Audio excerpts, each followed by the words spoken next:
সমুদ্র বন্দরের যে সুবিধা, সেই সুবিধা আমাদেরকে পেতে হবে। আমাদের এলাকা, আমাদের নতুন প্রজন্মের, তোমাদের 89 থেকে যারা এখনো চাকরি বাকরিতে আছে, বাকি 2, 4, 5 বছর 7 বছর যারা বের হয়েছে, ইন্টারমিডিয়েট পাস করেছে, অনার্স পাস করেছে, মাস্টার ডিগ্রি নিয়েছে, আমাদের ইমানদার মতো তাদের চাকরি আমাদের এখানে তো হওয়ার কথা, দিতে হবে।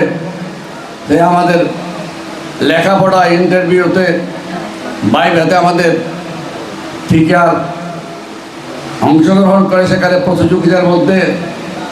প্রতিযোগিতায় আসার ব্যবস্থা করতে হবে। আমরা যাতে পিছনে না পড়ি, সেই জন্য আমি প্রতিটি স্কুল, আমি অল হেডমাস্টারদের একটা অনুষ্ঠান করেছিলাম, অল হেডমাস্টার প্রাইমারি 2-4 ঘন্টা কথা হয়েছে, যাতে আমাদের ছেলেদের পাঠ্যক্রম সূচি, পাঠদান পদ্ধতি, নিয়মানুবর্তিতা, স্কুলে যাওয়া আসা, উপস্থিতি, এগুলো যাতে সুন্দরভাবে হয়, সঠিকভাবে হয়, এবং আমাদের ছেলেরা যাতে প্রতিযোগিতায় টিকতে পারে। ক্রমান্বয়ে আমি হাই স্কুলের শিক্ষকদের সাথে বসবো, কলেজের শিক্ষকদের সাথে বসবো। আমাদের শিক্ষা প্রচুরটা কম হলেও আমাদের যে মেধা, মুশকিলে আমাদের পাহাড়, আমাদের সমুদ্র,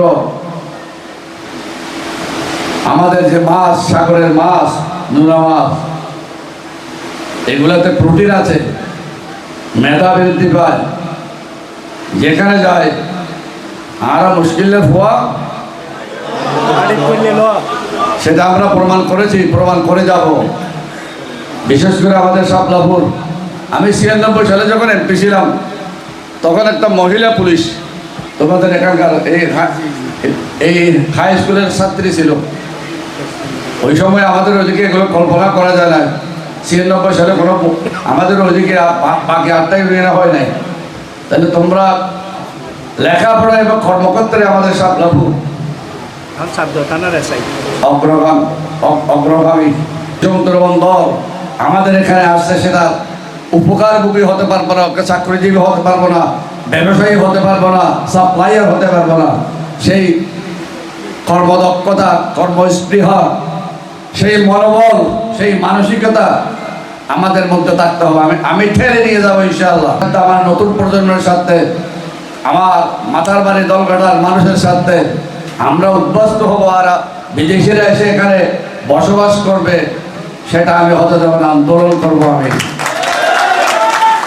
আমি একটা ডিউ লেটার দিয়েছি, অনেক লম্বা আপনাদের ইউনিয়ন, এখান থেকে এখানে আসা 2টা ভাগ করার ইচ্ছে আছে, আর বাকি 4টে ইউনিয়নকে আমরা 3টা করে ভাগ করতে যদি পারি, যদি আমরা একমত হই, তাহলে আমাদের পরবর্তীতে আরেকটি উপজেলার উদ্ভব হবে।